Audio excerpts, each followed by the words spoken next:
So here's an eBay comic haul marked as random assortment of Bad Girl comics. So that's what we're gonna do today in this video. Open up this random assortment of Bad Girl comics. This better be good. Alright, so it comes in four big bundles. Let's open these up and lovingly look at them.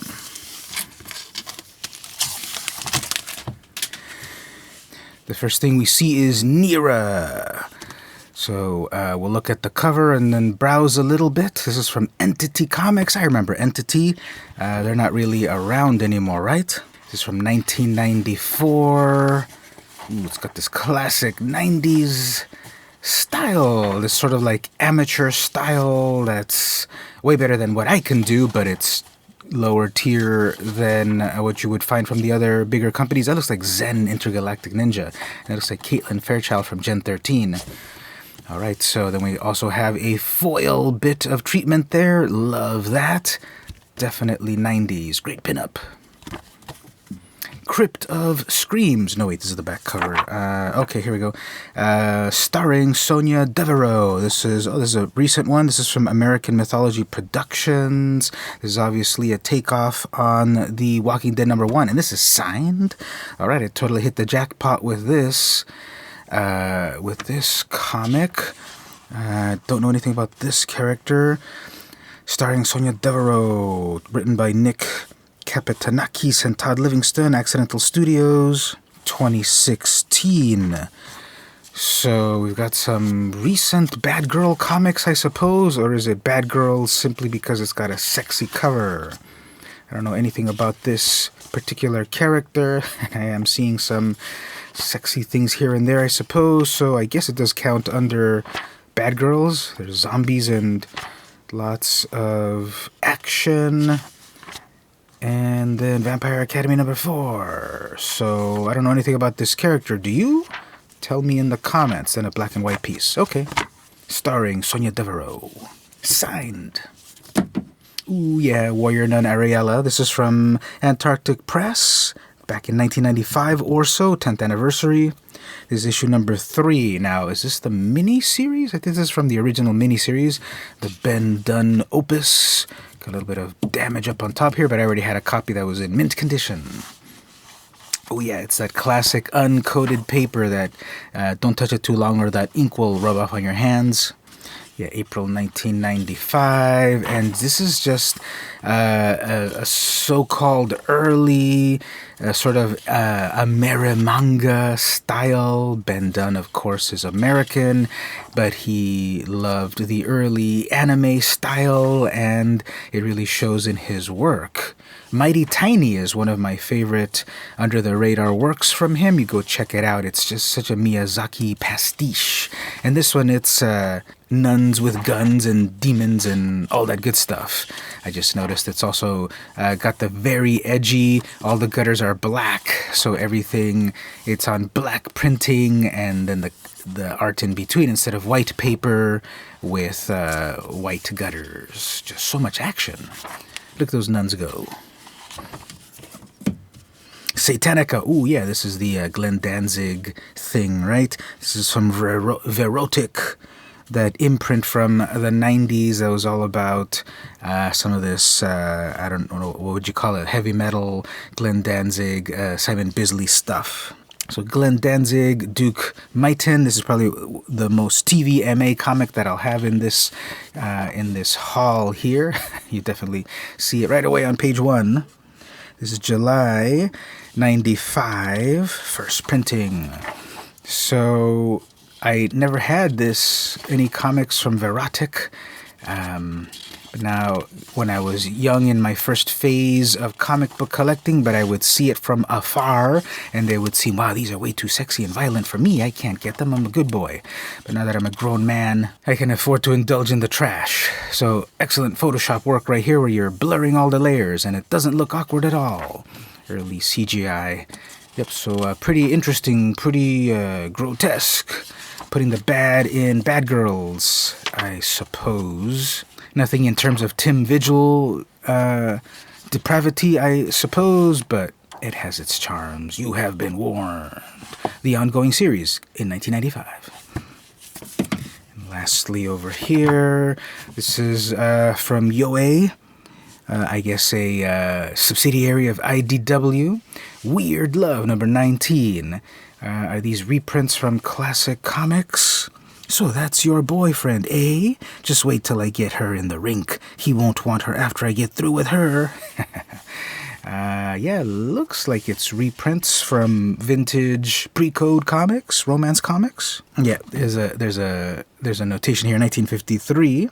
So this is from 2017, reprinting the old stuff. Now, I gotta be honest, if you were there and you were reading this stuff back in the day, yes, it was titillating, yes, it was amazing and provocative and such, but nowadays it doesn't land. This is 70 years old.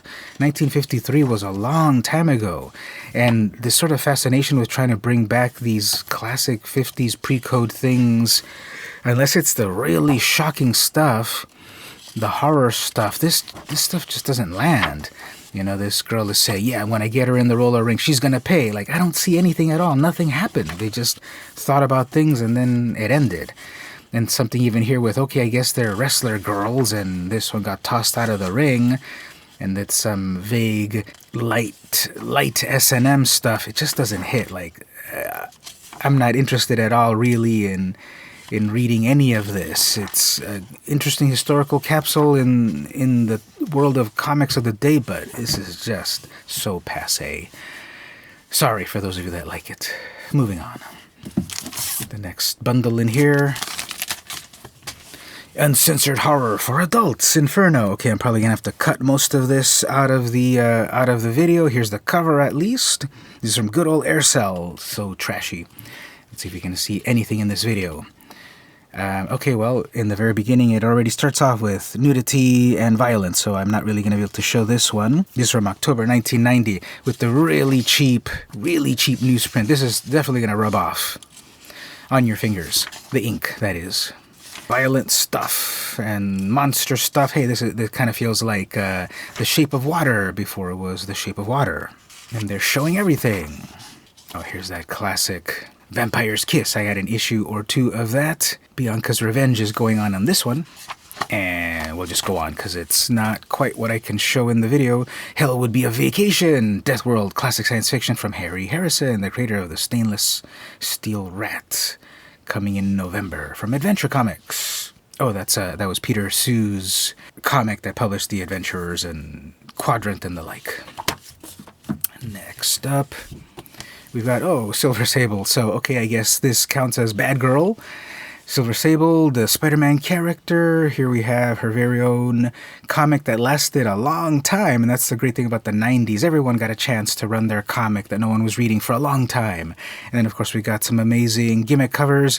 It doesn't show up as well as I would like on the camera, but here's a silver foil for Silver Sable. I already had this one. Of course, I bought it back in the day because Spider-Man. And this is when Sandman was a good guy and kind of a good guy, I guess, running with Silver. Just classic 90s art. We've got Gregory Wright, writer, Stephen Butler, penciler, Jim Sanders III, inker, 1992. After the Image boys had left, then Marvel starts to try to rebuild their arsenal of art, and you could get your foot in the door now that those guys had left. That's a pretty cool full page spread right there. And some cheeky stuff happening over there, just sneaking it in, you know. This is a totally code-approved comic, but they were sneaking some stuff in. And there's Spider-Man, speaking of sneaky. And then he gets in on the action. Nice. Gotta reread this one. It's been a while. Okay, well, Loki is a bad girl. I guess when the trickster gets sexy. This is back when they were doing their legacy number. So yeah, legacy number 27. Funny. Pretty cool cover. That's Artgerm, right? Internal art, of course, is very different and totally not a bad girl comic. But within this this bundle of stuff that I got, they threw it in there because of the sexy Artgerm cover, and that's the only thing really that is bad girl about it. Oh, here we got one of these Vampire's Kiss from Aircell. So another one I'm not really going to be able to show very much of, but Barry Blair's opus. Here's book 3 of 4. Let's try to see half a page before I need to blur everything.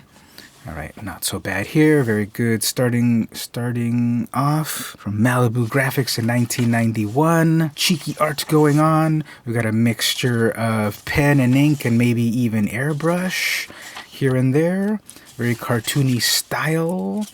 I always thought Vampire's Kiss was pretty cartoony, so that's enjoyable. So, all right, Vampire's Kiss from Aircell. And then Superman, the ultimate bad girl. Wonder Woman, the ultimate bad girl. Obviously, this is in the lot because of this Adam Hughes art. He was doing Catwoman and Wonder Woman art at the time. Way back in the year 2000. This is a 25-year-old comic. I can't believe it. I remember seeing this on the newsstand and thinking it was a very eye-catching cover. Matthew Clark is the penciler. I wasn't really reading comics very much in 2000, so I missed picking this up. This will be the first time that I ever see it 25 years later. I thought that was an ad for Kangaroo Jack. Remember Kangaroo Jack? So we have this early 2000s style. After the big comics crash, they were just trying to figure things out, make things more edgy. Actually, what's this? 77 ways to say no to weed and still be cool. Nah, I hate anything green.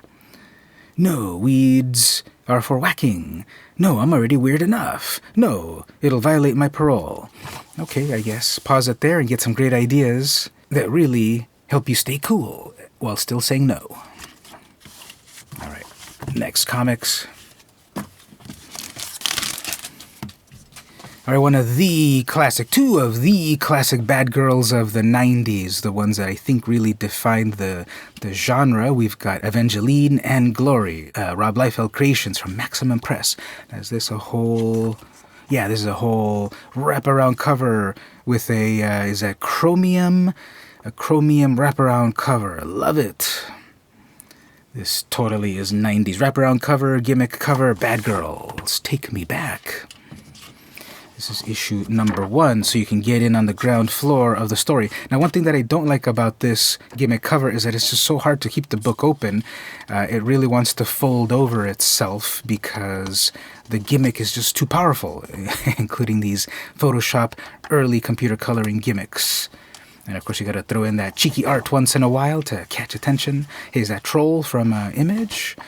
No, I guess not. Yeah, cool art. That mid-90s style. This is from 1995. Really trying out the newfangled Photoshop. It's been around 5 years, and it's probably going to stick around. And just this classic Rob Liefeld style. Maxi Mage, a power as old as time, a guardian risen from the ashes. Story by Liefeld, Stevenson, and Luke Ross does the art. Yep, classic bad girl. This one deserves a thorough deep dive reading at some point. Next up we've got, talk about the classic bad girl. Even before the term was invented, we've got Vampirella. And here's Vengeance of Vampirella number 5. Published by Harris Comics with Tom Snygoski. It's really interesting that, we had Vengeance of Vampirella in the 90s and then in the 2020s, and Snygoski wrote both. Must be great having a long-term gig. Great cover. I don't recognize that signature, but really cool concept here. This cool demon, Vampirella. Actually, if you look at it too hard, it doesn't make sense. So she's in a puddle, I guess, coming through dimensions, maybe? And then just a very relatively plain background, but then that demon and Vampirella look great. What about the internal art? I wager it's not going to be as good, unfortunately, and that always happens. Here we have the classic mistake of the 90s, putting dark text on a dark background. Everyone loved to do that back then. For some reason, we didn't realize that that's unreadable. This is from 1994, and it's, 1994 style. There's Vampirella when she first wakes up in the morning, before the coffee, and just 90s style, mid-tier, art level Vampirella From Harris Comics, the heir apparent to Warren. They were around for the 90s and then eventually faded away. Vampirella hasn't. She's still kicking over at Dynamite nowadays. And back when we had the live action model, was that Julie Strain? I was at that San Diego Comic-Con, August 4th, San Diego Comic-Con in 1994. Wow. So I probably saw her there. The good old days of the 90s Comic-Cons before it was insane. Take me back. Mike Wolfer's Widow, #1, from London Knight. I think they also published their Bad Girls was their bread and butter, I believe. $3. I don't believe I've ever heard of this one. And here again, we've got the dark text on a dark background. That's how you knew you were cool. 1995 is the copyright here. And it's this horror, independent, bad girl thing. Art is all right. Again, it's lower tier, lower than Marvel or DC, but just teasing here and there. I'm sure there's a very deep lore within this comic to enjoy. And more violent than sexy. But I guess that was par for the course. Yeah, Razor, that's the one I'm thinking. She was the main London Knight character. I guess we also had Lethal Strike and a long-forgotten comic, Violence, from McAvoy and Caleb. Razor Uncut. Good old London Knight. And then next up here, Harikari. Her Art is Death, #1. So this is obviously a she ripoff. I mean, a she inspiration with a little bit of Japanese over here, which says Harikari. Actually, no, that doesn't. That's Kari, but that's wo, I believe. Ha wo Kari. So I'm not sure why they have that. Katakana. Oh well, close enough. And this is from Blackout Comics. Never heard of them. So yeah, definitely getting strong she vibes, but this is courtesy of Bruce Schoengood, Gilbert King, and Louis Dorian. They are doing the technique of, we don't need any plain old borders, let's make our borders utterly interesting. Here's some, we have some meta stuff going on here, someone's actually drawing it here. Yep, another mid-tier forgotten bad girl, but definitely getting the job done. Oh no, that little kid, and that's actually way more violent than I thought. Is that the origin story of this bad girl, and then she grew up and now she's tough? I don't know, maybe I'll read this one day. But it's certainly a mishmash of things, 90s stuff, ninja stuff, bad girl stuff, anime and manga stuff, and with a sprinkling of she. Some early digital colorization and the like. And again, that reliance on these interesting borders. Attention retailers, Blackout Comics offers free promotional material. So write to them in New Jersey and see if you get anything. Epic. But let's move on to some more epicness. Ooh, Robotech Bad Girls. Oh no, wait, that's the back. And we've got here Cat and Mouse, another air cell. I don't see this one marked as adults only, so we'll probably be able to check this out pretty well without any problem. Cat and Mouse. Oh yeah, it's another one of these horrible newsprint where the ink will definitely stain you. This is #2 from 1990. Roland Mann and the rest of the creative team setting the scene. There's something about this independent black and white style that can really go off the rails if you're not careful. It can get too cluttered, and I'm seeing this as a little too cluttered. Compared to this black and white that is more artistic, it's vaguely Frank Miller Sin City-esque. And this is just black and white. There's kind of like literal black and white and then artistic black and white. I made that term up, but it's the one where it's too literal, where you're trying to do black and white shading and toning and such, and it's just kind of messy. And then there's the artistic black and white where you simplify things and it looks even better. Oh, Logan's Run. So that's interesting. Marvel had their Logan's Run adaptation in the 70s, and then I guess there's also a version that Aircell was able to do. Oh, with Barry Blair as well.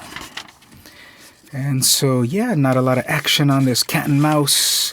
Not enough bad girl stuff going on. Kind of cluttered artwork. I was like looking at the ads at the time too about what was the long forgotten comic of the time, Silver Storm, not affiliated with Silver Sable. And then that goes on. Yep. So, cat and mouse. And lastly, in this bundle of Bad Girls comics, let's open the last mini bundle. Another Vampirella book, and oh, this one is still sealed in its original tomb of a bag. I wonder if the cover is very untoward. No, I guess it's because you get a preview card here. Cover by Buzz. I remember I was reading these early Vampirella books on another review and such, and the original artist stuck around for a bit, and then eventually Buzz was the one that caused the buzz in the comic. Now this has never been opened, so I'm going to open it for you in the camera here, because I want to unlock it and actually see it and get that card. But I want to open it in a way that I keep the original bag just for completeness. So we'll pull out the scissors. I'm being way too cautious with this, but, you know, collecting is a hell of a drug. So being opened for the first time ever, Vengeance of Vampirella. This is probably the first YouTube video in existence that opens up a Vengeance of Vampirella number 8. Bagged edition with the card. And this is when Tracy Kahn was the model for Vampirella. And everyone had their own set of cards from Topps, Impel, etc. So that's one thing you get with this. And then the comic itself with a cover by Buzz. This better be good. Okay, well, I guess, okay. And we had the cool starburst pattern there. And then we have everything revealed.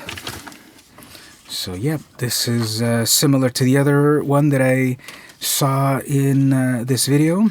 That was another Vampirella, Vengeance of Vampirella, and we've got the continuing adventures.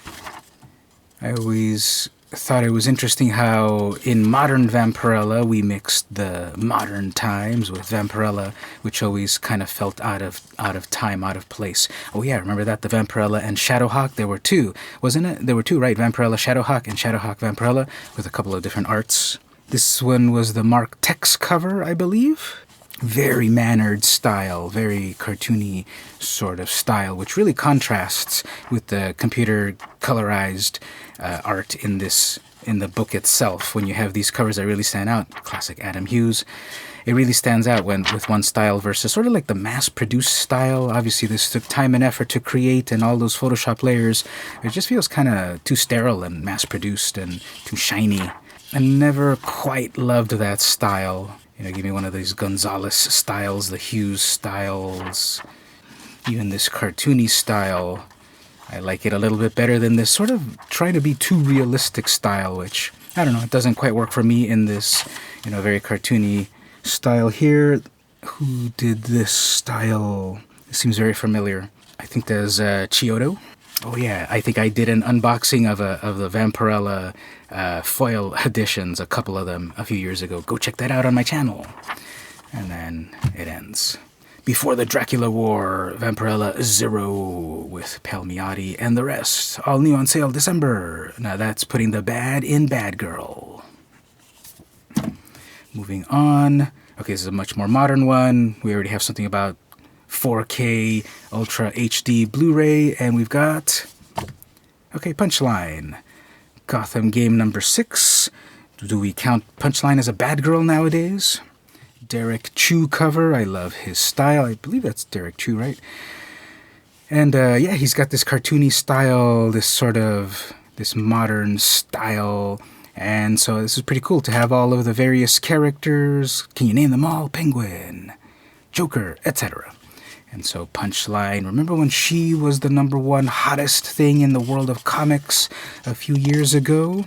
Just rip off Guy Gardner.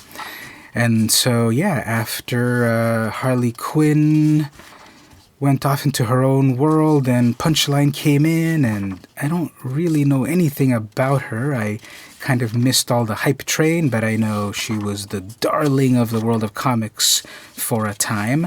Yeah, when was this published anyway? 2023. It seems like a lifetime ago.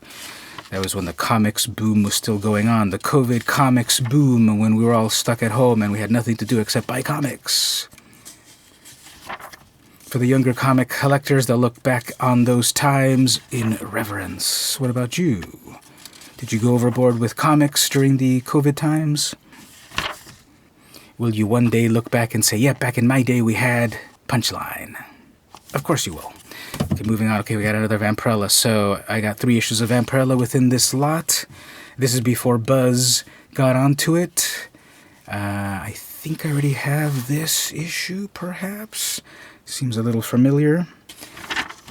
Different artist, but still in that style of Harris art with early computer colorization and more gross stuff than I remember, with very shiny paper that doesn't really fit. I think the very shiny paper just doesn't fit like with this background. Yeah, I remember. This is before Buzz got into the art, and remarking on a previous review that I did, I noticed that some backgrounds were very simple. Okay, then we have a bonus pinup by Cesar Antomati, and this art definitely is a different style than the rest. Cross-hatching style, scratchy, kind of grungy style. So interesting.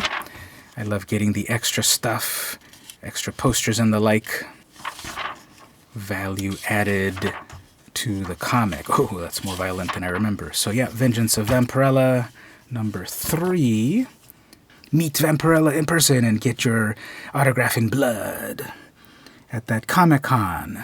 I probably did meet her at that year's Comic-Con, and I was way too young and scared to say hi to her. But nowadays, as a grown man, I still would be. All right, moving on. Fathom. So Michael Turner's Fathom. Rest in peace. This is a number 1 issue.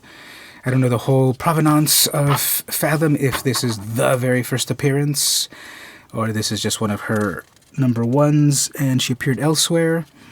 This is Michael Turner art. And it's got his style, definitely. It's late 90s, post-image style, impossibly long legs. Look, if we do the count, the head count about how a character should be composed, that's definitely exceeding the bounds. And then her legs, okay, this is the length of her legs, and that far exceeds the length of her whole body. So, wow, classic 90s misproportioned bad girls with early computer colorization, extremely mannered artwork with way too much detail than it needs. But this feels better than the Vampirella work, not just because it's Turner art, but just the colorization. It feels that it's more complete. It feels, I don't know, the effort feels better than those Vampirella books that I was showing, even though they're at about the same time, and probably with even the same software, the same tools, but it just feels different. Got some Witchblade, getting up to issue 25.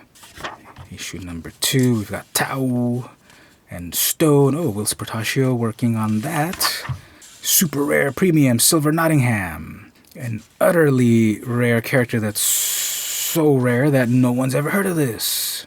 And here I suppose they've got their original art that they're selling. Silvestri and Turner art.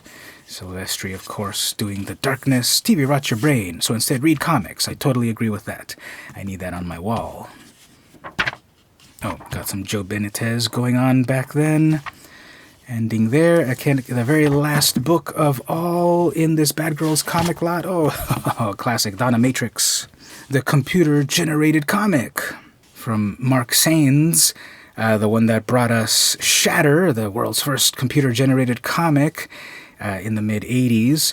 So that was his gimmick for a while, right? That he was all about the computer-generated comics. And we have Donna Matrix. I never liked that name because obviously this comes from Dot Matrix printers. They should have just called her Dot Matrix. That would have been techie enough and a real name enough to work, but Donna Matrix, I never felt that the name really worked.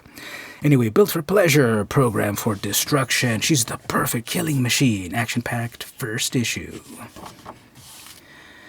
Spaceship Warlock, an interactive CD-ROM. Wow, those were the days. We've got the editorial page, which they call Boot Up. Love it. Yeah, Mike Sands, way back in '83, started the first computer-generated comic, and then continuing it here a decade later in the '90s. I believe Strange Brain Parts or Comic Tropes talked about this comic a bit, this creator a bit, and now here I actually hold the masterpiece in my own hands, and it's just, if Reboot were totally adult-oriented. She's a pleasure bot that is an assassin and living in some far-off world. Blang, blang, blang. Some far-off world in the future. So, yep, very early ray-traced artwork, I suppose. CGI, computer-generated with some flares. Everyone did flares when they first got into computer graphics. And it's issue number 1 with 30-whatever pages. Let's jump to the ephemera. Oh, that's actually kind of a cool page there. And then we end here. Epic Guns. And then the ephemera. Cyber Cirque. Is that, I guess that's like Berserk. Cyber Cirque. The Making of Dominatrix. So pause this, read it on your own. Still using a Mac, I see. So pretty cool background information on the creation of this comic, the software used. I always like to see this stuff. And then we have the creator himself channeling his best Bono impression. Profiles the digital comic team, Mike, Norm, Joseph Allen. A really cool photography on that, nice and stylish. Next issue, all hell breaks loose as Dominatrix battles the ultimate killing machine, the Cyber Seal, in the next explosive issue. And then subscribe, and then it's done. Oops, that back cover has not fared well. Front cover much better. Alright, this was a long one. But we looked at a bunch of Bad Girl comics, mostly 90s stuff, a couple of modern things here and there, some well-known characters, some totally forgotten characters, some rip-off characters, some that I couldn't show very much of, some really good art, gimmick covers, etc. But we will say that these comics right here would define 90s Bad Girls. What do you think? Is this a good representation of that time? Big guns, big swords, and big assets. And the 90s were a heck of a time. Take me back. This has been VM Campos, and I'll see you in the next video.